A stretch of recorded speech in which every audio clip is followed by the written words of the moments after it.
What is going on, guys? Welcome back to the channel and welcome to my review of the Kawasaki Ninja 125. Now, as someone who got into bikes earlier this year and someone who lives in the UK and is restricted to pretty tight CC regulations here, I was pretty disappointed to find out there was a severe lack of 125 bike content on the internet, and I thought I would jump on and upload a video so that aspiring riders like myself can have a good understanding of what a good 125 is like and what 125 to pick up.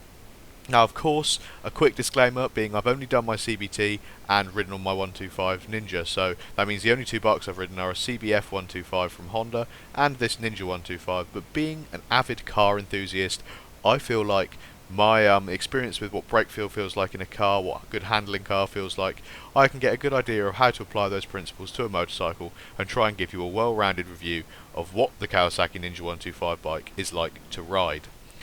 Now, first things first, this is a late 2019 model. I picked it up while it was 6 months old and only had less than 1,000 miles on the clock because it saved me £600 over retail. So I paid a little over £3,000 for this motorcycle. My insurance was about £600 for third-party fire and theft.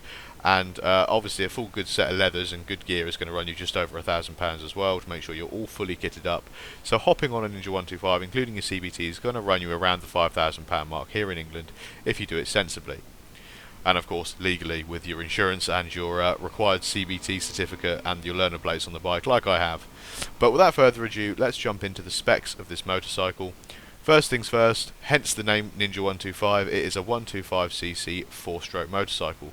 4-stroke obviously because of emissions compliance. You'd have a lot more power if it was a 2-stroke, but they don't make them anymore because they're basically just gross polluters and smell lovely. But anyway, that means it's pushing out 15 brake horsepower, which is enough to carry this absolute monster of a motorcycle up to a top speed of 170, oh no, definitely not 170, 73 miles an hour. 170 would be damn impressive at 15 horsepower. But yeah, 73 miles per hour, which I can confirm, and that is limited to the top end of 6th gear at the rev limiter. So to be honest, downhill, if you're a lighter rider, I can imagine this would go faster if it had more gearing available, but because 6th gear's rev limiter is at 73 miles an hour, that is as fast as you can physically go on this bike. Also, with this amount of horsepower, someone of my weight at 250 pounds or around 18 stone, we're talking really on a flat surface, it doesn't get much above 60 with me on it, fully cranking the throttle unless there's a strong tailwind or a nice decline in the road surface. So please bear that in mind, and don't think you're going to be doing any super long motorway trips on this thing, because if you're a heavy person, you're not going to be able to get up to speed of traffic very easily, which is a bit dangerous, and B, because you just feel incredibly sorry for that little engine trying to carry a motorcycle at 70 miles an hour for a long journey. It just wouldn't be fair, and you need to have a little bit of mechanical sympathy, else you're just a monster.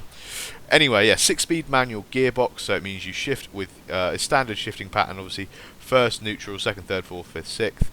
Which I think is a little excessive for a bike of this sort of top speed. 6 gears is a little bit ridiculous, but it does mean it gets the rider used to having 6 gears when they get onto a bigger motorcycle, which is good for training. However, of course, with this power level, 6 gears is definitely a little overkill, and it could have quite easily gotten away with 4 like a Honda Grom, or 5 like most other 125s in this class. Of course, it is chain driven, and the brakes are single rotor front brake and single rotor rear brake, but due to legal requirements, this bike does now have ABS, meaning while it's enabled, and I don't think there's any way of disabling it, you physically can't do an endo and go over the front handlebars because it will use ABS to stop you sliding, well, stop you locking the front brake up and going over the front handlebar, but of course you can still low side it if you're being a bit aggressive with those front brakes, which I think feel very, very bitey and progressive, and from my opinion, for what brakes should feel like in a car, give good brake feel through the brake lever and feel pretty connected to the road. Which is not, and having that ABS there is lovely as a new rider as well, just for peace of mind for the safety. So let's get into the good. First things first is the looks. I think this is the best looking 125, maybe slightly trumped by the Yamaha YZF R125. The latest version of that does look amazing as well, but both of these bikes look really cool, and I think with this exact spec that I've got with the green trellised frame, it just looks super aggressive, and from a distance, as long as you don't look at the engine too much, it does look like a much bigger CC motorcycle.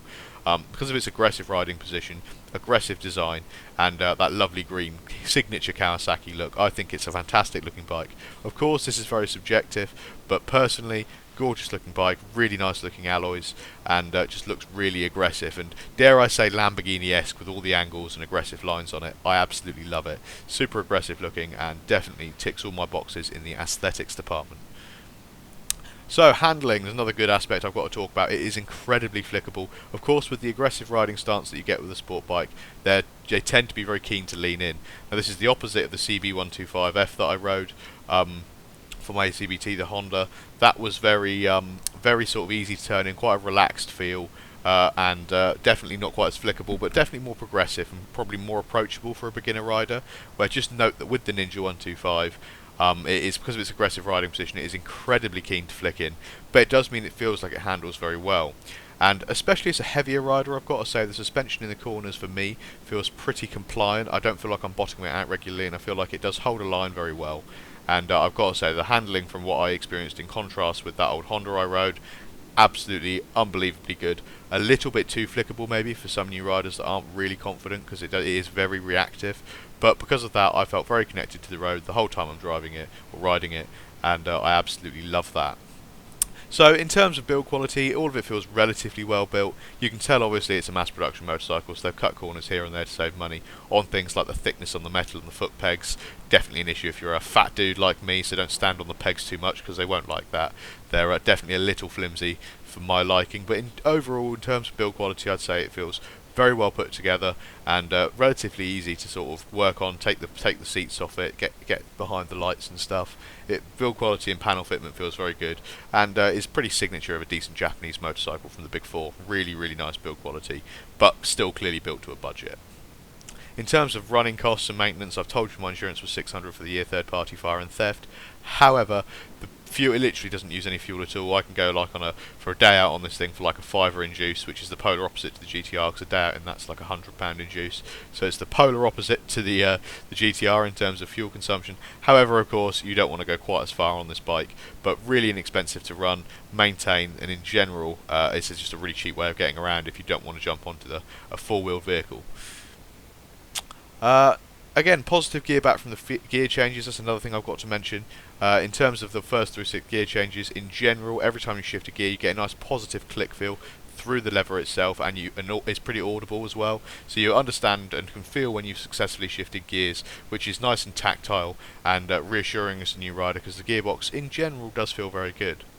But moving on to the bad points, we'll stick with the gearbox, because sometimes when I'm in neutral at a stoplight, if I have either of my brakes engaged, it doesn't like shifting from neutral down into first. I'm not sure why this is, but sometimes you let the bike roll a bit or bring the revs up while you try and shift, it prefers it, but in general sometimes neutral can be a bit sticky and hard to get out of, and is definitely a negative of this bike, and something you should be aware of when you stop at any sort of stop signs or anything. The flickability of the handling, while I've complimented that, like I've already said, can be intimidating for new riders, so definitely try and give this thing a test ride around a car park if you can before purchasing it, because it is very flickable, very responsive, and might be a bit intimidating if you're not used to riding a motorcycle. Another reason why it's not great for beginners, and why if you're somewhere like in America I'd recommend a larger CC bike, is because it doesn't teach you good throttle control or rev matching. With how forgiving this bike is, you can pretty much, if you're a hefty guy like me especially, just dump the clutch at revs, and it'll just rev match for you and shift. And obviously bikes have a wet clutch anyway, but you can be pretty brutal with your throttle control and your rev matching with the clutch. And to be honest, it's never going to really murder you, which is probably why it's safe for beginner riders.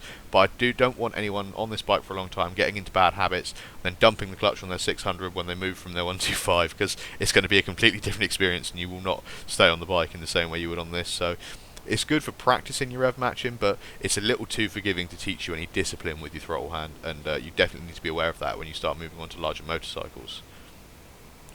Throttle was a little bit stiff as well. I feel like because of the power of this motorcycle, it could have done with being a little less stiff.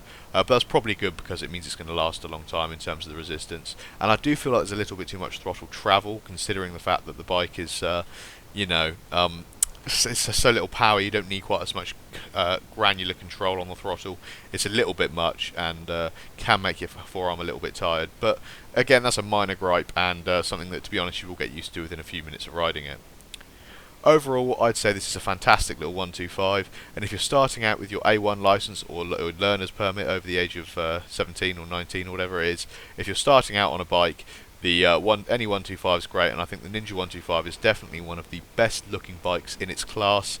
It does teach you how to shift through six gears, which is not the same as a lot of others. And if you do need to go up an A road on it, or take it a little further afield to go somewhere nice like the New Forest, as you've seen in this video, you can take it on A roads, and it does just about get up to speed. But don't expect to be doing any flying overtakes of lorries, because if you want to do a little overtake on a van, you're going to have to be tucking down and cracking it open in sixth just to get past it at like 65, 70 if you're lucky. So be wary of the fact that it's definitely not a long mileage hauler. It's for commuting around town, getting to and back from your day job, and just sort of being a functional way of travelling when the weather's nice and the car is a little expensive to drive, or if you want to have this isn't a nice car like my GTR or the other car. It's certainly a way of getting around that's a fair bit cheaper for commuting and general purposes. And it's great fun as well, and I think it is a great way of jumping into the world of bikes to learn and understand how to ride a motorcycle, and hopefully have the apple of your eye of your dream bike up there. For me, it's the Kawasaki H2. Probably going to go for a 400 or 600 in between, just so I don't absolutely yeet myself into oblivion. But it's a good way of getting into motorcycles and seeing if you like the whole thing in general. And it's certainly a nice sense of freedom when you're on a bike. I don't think I've ever felt as free going through the New Forest in any vehicle, even my GTR, as I did riding the motorcycle. You just feel so exposed, and it's such a nice experience. But yeah, there is my review of the Ninja 125. I hope you guys enjoyed the video. If you did, please remember to leave a thumbs up. Comment below what your dream starter bike is, or what you have got as a starter bike, and what your dream bike overall is, and what you're hoping to work towards. And I would love to chat with you guys about what you are excited about in the world of motorcycles, and see what you guys are riding.